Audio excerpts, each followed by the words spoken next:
स्वामी समर्थ, जय जय स्वामी समर्थ, श्री स्वामी समर्थ, जय जय स्वामी समर्थ। श्री स्वामी समर्थ महाराजांच्या नामस्मरणाने आजच्या व्हिडिओला सुरुवात करूया। शुभ संध्याकाळ तुम्हा सगळ्यांना। कसे आहात तुम्ही सगळे? आशा व्यक्त करते स्वस्थ असाल, मस्त असाल, स्वामींच्या सेवेमध्ये रममाण असाल। आज काही कारणामुळे सकाळी व्हिडिओ करू शकले नाही, मात्र संध्याकाळी लवकर टाकूया म्हटलं आणि व्हिडिओला सुरुवात केली। काहीतरी काम होतं त्यामुळे सकाळी आज व्हिडिओ नाही येऊ शकला।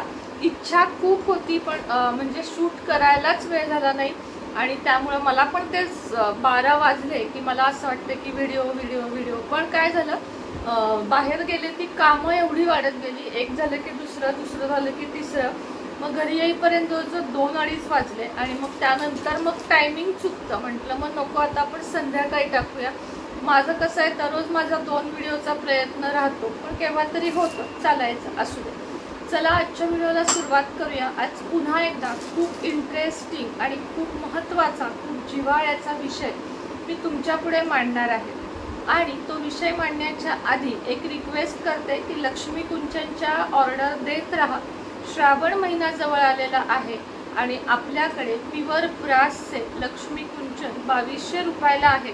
संपूर्ण साहित्यासहित तुम्हाला हवे असेल तर वरील दिलेल्या नंबरवर कॉन्टॅक्ट म्हणजे मेसेज करा, पेमेंट करा, गुगल किंवा फोन पेमेंट आणि स्क्रीनशॉट आणि पत्ता मला पाठवा। ब्रेसलेटवर आज ऑफर आहे।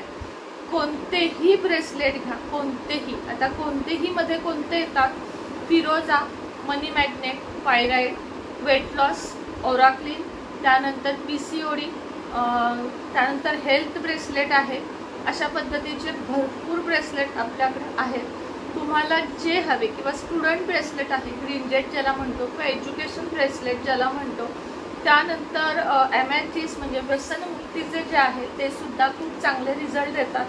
पायराइड स्टोन फक्त आणि फक्त 700 रुपयाला आहे। रोज स्टोन नातेसंबंधांसाठी, प्रेमसंबंधांसाठी ते ब्रेसलेट 900 आणि स्टोन 800 रुपयाला आहे। तर चला, ही माहिती अगदी थोडक्यातच मला द्यायची होती। आज आपण आलेलो आहोत पुन्हा एकदा होपोनोपोनोच्या प्रार्थनेबद्दल डिटेलमध्ये मी व्हिडिओ घेऊन आलेली आहे। म्हणजे ही ॲडव्हान्स होपोनोपोनो प्रार्थना आहे, ज्यामुळे तुम्ही जगातली अशी कुठलीच गोष्ट नाहीये जी तुम्ही करू शकत नाही। मैत्रिणींनो, सगळ्यात आधी तुम्हाला सांगावंसं वाटेल की आपल्याला जे हवं आहे ते मिळवण्याची ताकद आपल्या प्रत्येकामध्ये असते। फक्त आपण ती ताकद काही कारणाने हरवून बसलेलो असतो। कोणाला डिप्रेशन असतं, कोणाला अतिविचार असतात, कोणाकडे शिक्षण कमी असतं, कुणाकडे खूप शिक्षण असतं पण नोकरी करण्याची परवानगी नसते।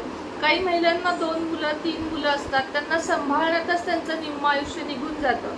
तर काहींना नेमकं काय करावं हेच कळत नाही। आणि दादा लोकांचं पण तसंच आहे की बऱ्याच वेळा एक्झॅक्टली टर्निंग पॉईंट जो असतो ना आयुष्यामध्ये, प्रत्येकाच्या येतो। असं बिलकुल म्हणू नका की माझ्या आयुष्यात तो आलाच नाही। फक्त आपल्याला तो ओळखण्याची संधी आपल्याला नक्कीच जे ब्रह्मांड आहे ते देत असतं किंवा परमेश्वर आहे ते आपल्याला ती ताकद देत असतं, पण आपण ते ओळखत नाही। आपण स्वतःवर विश्वास ठेवत नाही। आता फॉर एक्झाम्पल तुम्हाला गाडी घ्यायची, एक एक्झाम्पल देते की गाडीची किंमत आहे 15 लाख, 10 लाख, 12 लाख। तर बघा तुम्ही, प्रत्येकाच्या डोक्यात, पूर्वी मी पण अशी होते, प्रत्येकाच्या डोक्यामध्ये विचार सगळ्यात आधी घेण्याच्या आधी एक विचार येतो, अरे मी हे घेतेय पण ह्याचे पैसे फिटतील का? इथे सुरुवात झाली तुमच्या निगेटिव्हिटीच्या आयुष्याची। एक गाडी हे एक्झाम्पल दिलंय मी, ह्याच्याऐवजी तुम्ही छोट्या मोठ्या कोणत्याही वस्तू त्याच्या जागेवर ठरवू शकता किंवा तुमचं पेमेंट, तुमचं अगदी नशीब सुद्धा, की एखादी गोष्ट करताना जर तुम्ही सुरुवात निगेटिव्हिटीनं केली। आता बघा, बऱ्याचदा आपण जे क्रिस्टल देतो त्यावेळेस कस्टमर एखादं तरी आपलं असं असतं की जे विचारतं हे घ्यायचं तर आहे पण 101% रिझल्ट आहेत का? ती वस्तू जर तुम्हाला 1,00,000% रिझल्ट देणार असेल पण तुमच्या मनात कुठेतरी निगेटिव्हिटी असेल ना, तर ते कधीच काम करणार नाही। म्हणतात की नाही की आपण दगडाला सुद्धा देव मानू शकतो जर आपण त्यामध्ये देव बघितला तर। मात्र कधी कधी देवासमोर बसून सुद्धा आपण देवाशी कनेक्ट होत नाही। म्हणजे कनेक्शन खूप महत्त्वाचं आहे।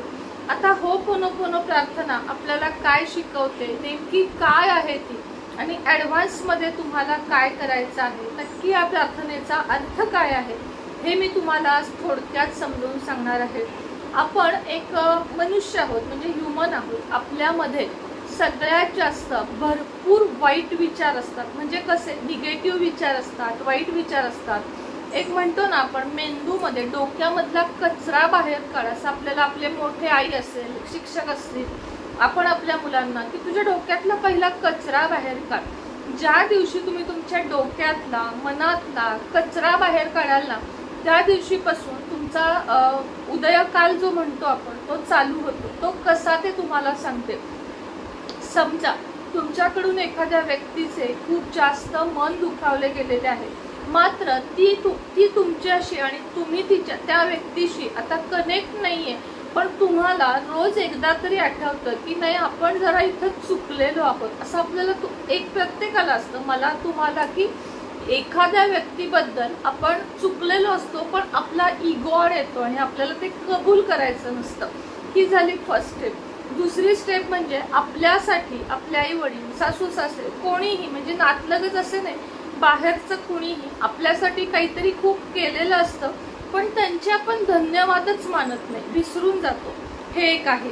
आता हे झाल्यानंतर आपलं समजा तुमच्या आईवर प्रेम आहे, पण तुम्ही तिला बोलूनच दाखवत नाहीये, तुम्ही ते सगळं मनात ठेवताय, मनातच ठेवताय, तर ते सुद्धा आड येतं तुमच्या प्रगतीच्या.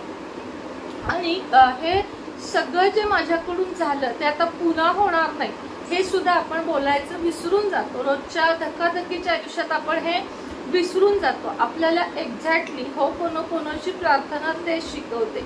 काय शिकवते लक्षात आहे का? पाठ आहे का? तुम्ही करता का रोज? मी तर दिवसातून 5-6 वेळा करते, अनलिमिट वेळा, म्हणजे मला वेळ मिळाला की मी करते. प्रार्थना म्हणजे काय? आता गायत्री मंत्र म्हणजे काय? तर गायत्री मंत्र ओम भूर्भुवः स्वः असा तो गायत्री मंत्र आहे. मग होपोनोपोनो प्रार्थना म्हणजे काय? तर फक्त आणि फक्त 4 वाक्य. मात्र ते पाठ केल्यासारखे म्हणायचे आहेत का तुम्हाला? तर नाही. किंवा म्हणायचेत म्हणून म्हणायचे आहे का? तर नाही. तुम्हाला जगातल्या प्रत्येक व्यक्तीला, तुम्ही चुकला असाल नसाल, तुम्हाला म्हणायचं आहे आय एम सॉरी. फक्त काय म्हणायचंय? I am sorry. तुम्ही स्वतःच माफी मागा. ज्या कुणाबद्दल चुकला असाल, तुमच्या मनातले गिल्ट, तुमच्या मनातली निगेटिव्हिटी आणि तुमच्या मनातला संपूर्ण कचरा, समोरच्या व्यक्तीबद्दलचा जो थोडासा चुकीचा रिस्पेक्ट असेल तो तुम्ही काढून टाका, फक्त आय एम सॉरी म्हणून. आणि वारंवार जेव्हा म्हणाल तेव्हा युनिव्हर्स पर्यंत तो मेसेज आपोआप तुमचा पोहोचणार आहे. आणि संपूर्ण ब्रह्मांड, एक व्यक्ती नाही तर संपूर्ण विश्व आय एम सॉरी मध्ये तुम्हाला माफ करून टाकणार आहे. जरी तुम्ही चुकला असाल कोणत्याही गोष्टीमध्ये, I am sorry, please forgive me, thank you so much आणि I love you. I love you आपण कुणाला म्हणतो? तर आपण स्वतःला, म्हणजे माझं स्वतःवर प्रेम आहे, मी चुकले, आय एम सॉरी, मी चुकले की मी एवढे दिवस त्या गोष्टीमध्ये घालवले आणि थँक्यू सो मच जे मला आतापर्यंत मिळालं समोरच्यामुळे किंवा माझ्या स्वतःमुळे. आपण स्वतःला, चूक असेल तरी आपण स्वतःला जबाबदार धरायचे आणि चांगले झाले असेल तर आपण समोरच्याला जबाबदार धरायचे. म्हणजे सॉरी आपण स्वतःला म्हणायचे आणि धन्यवाद आपण इतरांना म्हणायचे. ही झाली ॲडव्हान्स होपोनोपोनोची प्रेयर, जी म्हणजे 500% जसं आपण असता टायटल टाकलेलं आहे की 500% तुम्हाला ही रिझल्ट दिल्याशिवाय राहणार नाही. आता याच्यामध्ये आपण काय घडवू शकतो की तुमच्या आयुष्यामध्ये समजा पैसा कमी आहे, एक आपण उदाहरण, पैसा, घर, प्रॉपर्टी, काय जे असेल ते, कोर्ट कचेरी, कुठलंही, तर तुम्हाला काय म्हणायचं आहे?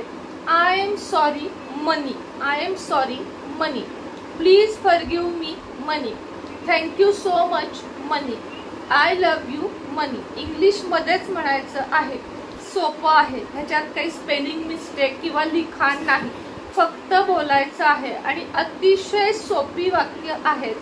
I am sorry, please forgive me, thank you so much, I love you. एवढी 4 वाक्य तुमच्या आयुष्यामध्ये इतका सुंदर बदल आणतील की तुम्हालाही विश्वास बसणार नाही तुमच्या बिलीव्ह सिस्टीमवर आजपासून एक 3-4 वर्षांनी की तुम्ही होता कुठे आणि तुम्ही आला आहात कुठे.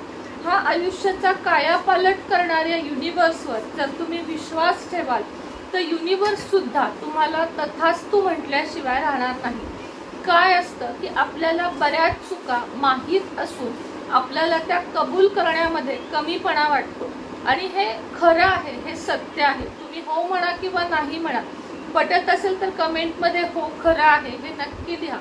खूप वेळा आपल्याला चूक मान्य असून आपण एक आपल्या भाषेत महाराष्ट्रीयन भाषेत म्हणायचं झालं तर आपण आडगेपणा करतो आणि एखाद्यानं तुम्हाला जर 500 रुपये दिले तर काही उपकार केले का ही आपल्यामध्ये थोडीशी एक कमतरता असते, त्याला आपण थँक्यू म्हणायचं राहून जातो. पण हे चुकीचं आहे. म्हणजे मी तरी स्वतः कुणाला पाय लागला, चुकून पाय लागला किंवा काही माझ्याकडून हे झालं, बोलताना जरी चुकलं तरी मी समोरच्या व्यक्तीला पटकन सॉरी म्हणते. कधीही उशीर करत नाही, कधीही. जर माझं चुकलं असेल तर मी 100% सॉरी म्हणते आणि मला जर कुणी माझं छोटंसं जरी काम केलं तरी थँक्यू म्हणते. म्हणजे आपण रोजच्या आयुष्यामध्ये हो पोनो पोनो प्रार्थना अशा पद्धतीने वापरू शकतो. आता ही दिवसातून किती वेळा म्हणायची, तर दिवसातून तुम्हाला जेव्हा वाटेल की मी आता एकदम पॉझिटिव्ह फील करत आहे, माझं मन एकदम शांत आहे, अशा वेळेमध्ये तुम्ही बसायचं आहे किंवा बसायचंच आहे, डोळे मिटायचे आहेत आणि मनापासून तुम्हाला म्हणायचं आहे I am sorry, please forgive me, thank you so much, I love you. खूप सोपं आहे, खूप सोपं आहे, पण आयुष्य खरंच खूप बदलवणार आहे. रिपिटेशन होत असेल तर माफ करा, पण खरं सांगते की माझ्या आयुष्यामध्ये झालेला कायापालटचा अर्थ करोडो रुपये नाही बरं का, पण जे सतत विचार करण्याची माझी वृत्ती होती किंवा सतत डिप्रेशनमध्ये जाण्याची माझी वृत्ती होती, ती माझी पूर्णपणे बदलली जेव्हापासून मी हो पोनो पोनोची प्रार्थना शिकले आणि ती तुम्हालाही शिकवली. आपोआपच माझ्या तोंडातून सॉरी आणि थँक्यू या गोष्टी तर येतातच येतात, 100% येतात आणि तुम्हीही याची सवय लावून घ्या. आणि काही महिन्यानंतर याच आपल्या व्हिडिओ खाली कमेंट करायला नक्की या की हो माझ्यामध्ये हा बदल झाला आणि या गोष्टीमुळे मला हे मिळालं. सगळं काही मिळेल. जे काही मॅनिफेस्ट कराल, जे काही तुम्हाला पाहिजे आहे ते सगळं तुम्हाला मिळेल. फक्त आणि फक्त ग्रॅटिट्यूड म्हणजे काय, धन्यवाद मानायला विसरू नका. ब्रह्मांडाचे, परमेश्वराचे, आई वडिलांचे, तुमच्या जवळ जे काही आहे त्याचे रोज धन्यवाद. झोपताना उठताना धन्यवाद. ग्रॅटिट्यूड खूप जास्त महत्वाचा आहे. तर चला, माझ्या मते व्हिडिओ खूप मोठा झाला, मला इथं टायमिंग पण दिसत नाहीये, पण व्हिडिओ बहुतेक मोठा झाला. तर चला पुन्हा भेटेल सकाळी नवीन व्हिडिओ सोबत. तोपर्यंत सगळ्यांना श्री स्वामी समर्थ.